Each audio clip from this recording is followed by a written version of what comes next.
Hi, everyone, and welcome to another Boardroom Company Live podcast. I'm going to be talking today about board presence. The Boardroom Company Live is all about helping individuals who want to build a board career. So today I want to talk about something I've created called board presence. I'm sure you've all heard of executive presence. And executive presence is absolutely essential. I want to also take it up a notch and talk about why board presence is a little different from executive presence and what you need to know and how you can make small changes to have more board presence. So first of all, when it comes to board presence, I want to sort of take a couple of scenarios here so you can understand when you want to be mindful of it, although I would argue you probably want to be mindful of it all the time. But I'll take two scenarios. You're meeting with someone and you want to talk to them about your board career. So you're going to start talking to them about your board. You're going to perhaps tell them about your desire to be on a corporate board. This is a new change for you. Or you've already been on boards and you're going to be talking about the fact that you want to be on more boards. Second scenario is you're actually meeting with a very experienced corporate board director and you have to level up, right? You know who's in the room or who's going to be on the Zoom, because it might be, a call that you have with them. But either way, if you are searching for a corporate board, you need to understand that corporate board presence is very different from executive presence. And here are some of the things that I want to talk about. And by the way, executive presence, if you take all the basics about executive presence, charisma, communication, and all those things, it's all those things. But I want to talk about some of the things that perhaps is not listed in executive presence. So let's start with how you speak. Now, I've interviewed and met with hundreds of very experienced corporate board directors over the years. And the one thing I would say they all have in common is that they're pretty calm people. They're clear with their words and their conversation. They're concise. They are poised. What that means is that they stand with confidence and they hold themselves with confidence.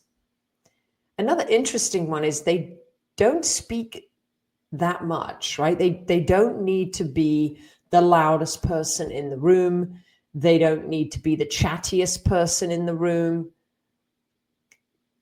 And then another one is they ask great questions. And again, this isn't something you'd read about in an executive presence list, but for board presence, it's absolutely essential. Asking great questions.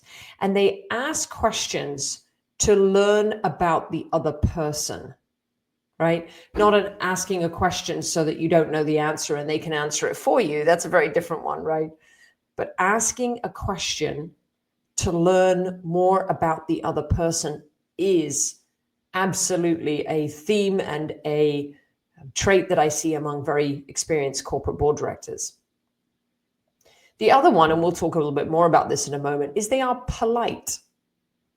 Okay, they are not people who have emotional instability, right? They can control their emotions.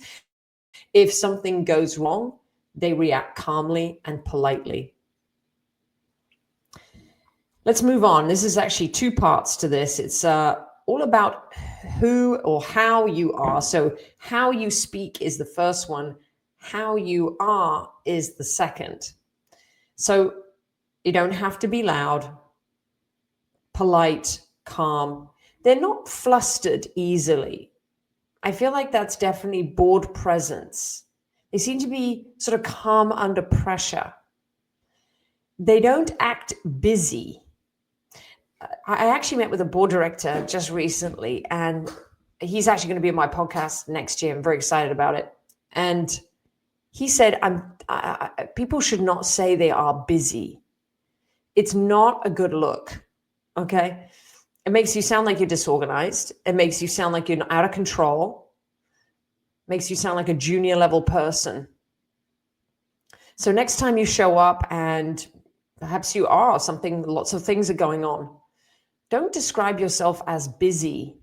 Just say, well, there's been some wonderful activity going on with my business.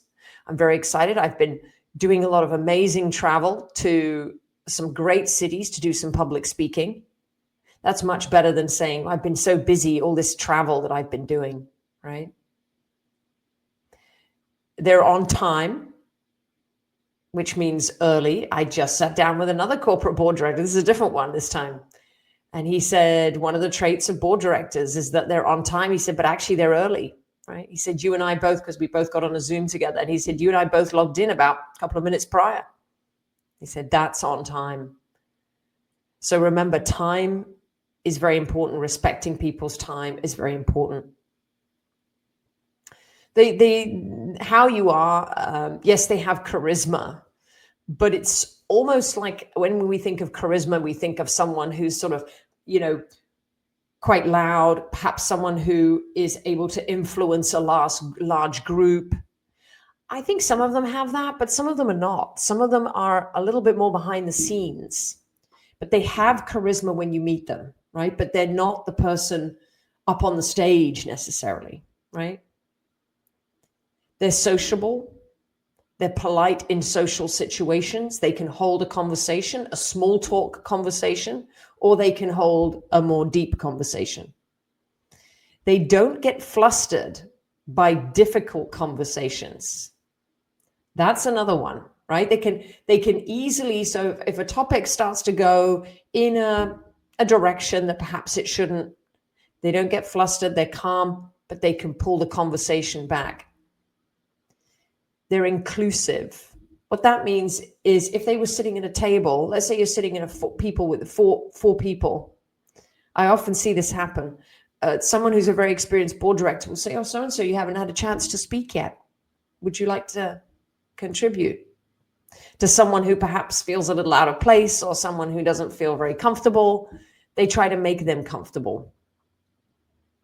And then they also avoid certain topics. So if you're in a social situation or you're sitting talking one-to-one with someone, I mean, we all know what topics we should probably avoid with people, right?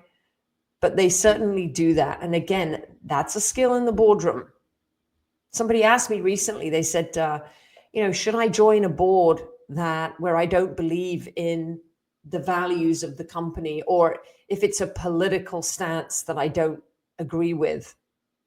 And I said, you're never going to find any company that will be 100% behind every moral standing and value and opinion that you have.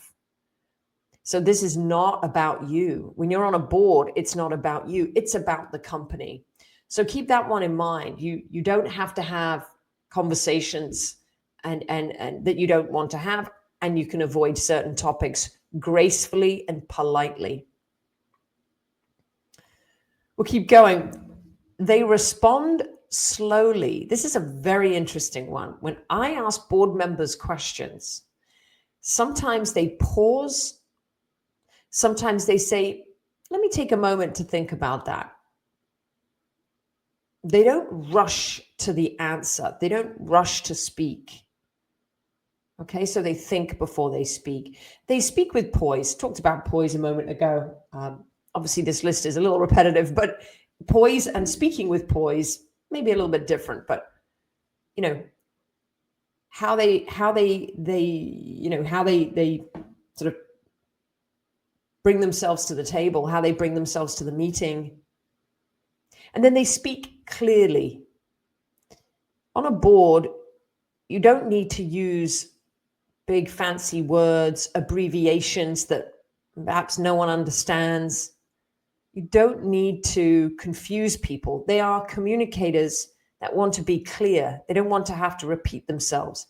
And they certainly don't want anyone in the room misunderstanding what they've said. So speaking clearly is a big one. Able to make complex topics easy to understand. That's a big board skill. So making making complex topics easy to understand. And as board directors, there's going to be a lot going on. And even the leadership team might have complicated strategic plans. They may have internal ways that they do things internally. As a board director, you need to be able to translate that. And then good table manners. This is a really interesting one. If any of you are not sure what good table manners are, I suggest you look it up. A Perplexity search or a Google search or something. There are plenty of people out there talking about table manners and how to act at a restaurant, how to act in an environment, a social environment. It's very important. A lot of interviews don't take place in an office. A lot of interviews are taking place while you're having lunch with someone or while you're ordering a coffee. What are the polite things to do? Again, we don't have time to do that here today, but certainly it's something to consider. And then finally, I want to make a comment. Again, board presence. Board presence is also about how you dress. And it's how you dress for the Zoom meeting. It's how you dress for the coffee, the dinner, the lunch. It's a lot about how you present yourself. Even your background in Zoom. For anyone who has a Zoom fake background, I strongly encourage you to reconsider just having some sort of background behind you that is real. A fake background where your head is all cut out. It looks messy. It doesn't look authentic. You're hiding something. And for those who have their company in the background, if I'm interviewing you for a board position and all I see is your company, that's all I remember. I remember you as a company. Like I remember your company. It's very visual. So have a personalized background. And if you're unsure, contact me. And if you like my background, I had a friend of mine who created it, and I'd be happy to share her name. She's a wonderful interior designer, just amazing. And she doesn't need to come to your home. She will do it all virtually. So think about your background when you're doing interviews and having conversations with people. You really want to make the best impression.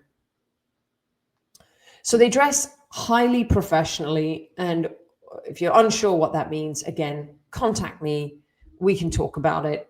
Men and women, it's very different. Age, it could be different too. But men, jackets, shirts. You don't need to wear ties, I don't think. Again, depending on the board though, I guess, right?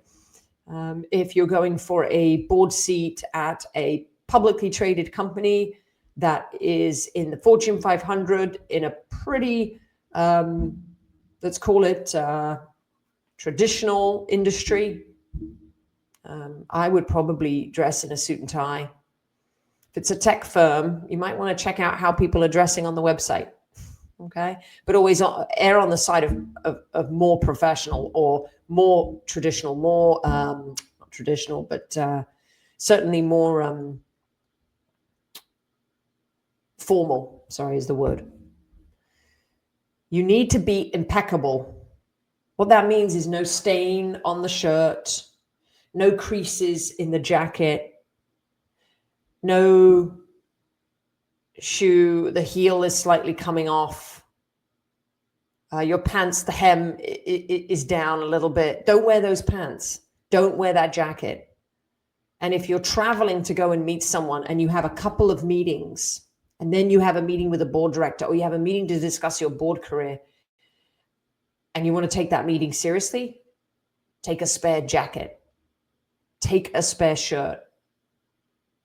Think forward, well, what if I spill my lunch on it? What if I spill my coffee? What if something happens? I once had a situation when I was going to a client meeting and I did spill something on it. I went to the store. Luckily, I was on my way anyway, and there was a store right there. I bought a jacket. You want to look impeccable. Clean shoes, big one. For those of you in big cities walking around a lot, you have to either wear shoes to walk around and then wear shoes when you get into your meeting, or you take a cab, right? Take a cab, don't take the train, don't take the bus. Those shoes are going to get dirty along the way. So clean shoes. And this is an interesting one, and I'm sure I'll get a little bit of back and forth on it. Nice watch. For those of you who wear a smartwatch, I would hesitate to wear a smartwatch to a formal meeting of any kind, actually, or interview. You know why? It's going to start beeping. It's going to start buzzing. You're going to want to look at it. And I actually think it's extremely rude to be one-on-one with someone and to see your watch flashing, telling you that there's some text message or some call coming in. And then every time you look at it, it looks like you're looking at the time. So you look like you're bored or you want to go somewhere else. Okay. So I would not wear a smartwatch to any kind of very formal meeting with a board director. It's only going to distract you unless you turn it off. I would wear a real watch, or don't wear a watch at all. But for the gentlemen out there, certainly a nice watch is a nice piece that you can be wearing. And for women as well, a nice watch is a nice piece you can be wearing. Invest in something nice. Also, I don't see board directors dressing very flashy. You know, there's no flashy handbag, flashy earrings. But, you know, you can wear a very nice suit that doesn't have Dolce & Gabbana written all over it, right? Or you can have a very nice handbag or a very nice bag that doesn't have a huge logo slapped onto it, you know? So you can buy quality that isn't shouting flash. Okay, so hopefully this is helpful. I want you all to think about the next meeting that you have with someone. Level up. Some of you are not leveling up enough. And if you want to be considered for board roles, it's not just about your experience and where you've been and what title you had. It's your attitude. It's your board presence. It's how you show up, how you speak. I also have the top 10 attributes of highly successful board members. If you'd like a copy of that, give me a shout. But this is extremely important. Board presence is important. So I would encourage everyone to really get a handle on it. Think about the things that I've mentioned. Do you check these? Could you improve? And I know right now a lot of people are having meetings with board members. They're talking about 2026. They're talking about their board careers. They're pushing to get ahead. So hopefully this has been helpful, and thank you for listening. And I'll probably be back with more tips and tricks. Oh, and just to let you all know that on November 25th, this is the year 2025, on November 25th, I will be launching every 2 weeks, The Board Room, 2 words, The Board Room, which is going to be a drop-in session for anyone who's been a client or a previous client or a current client to drop in and to check in. I'm going to be sharing insights, thoughts around what's working out there, what's not working. And then you have the opportunity to ask questions and to get involved. So thank you very much for joining, and I'll see you all soon.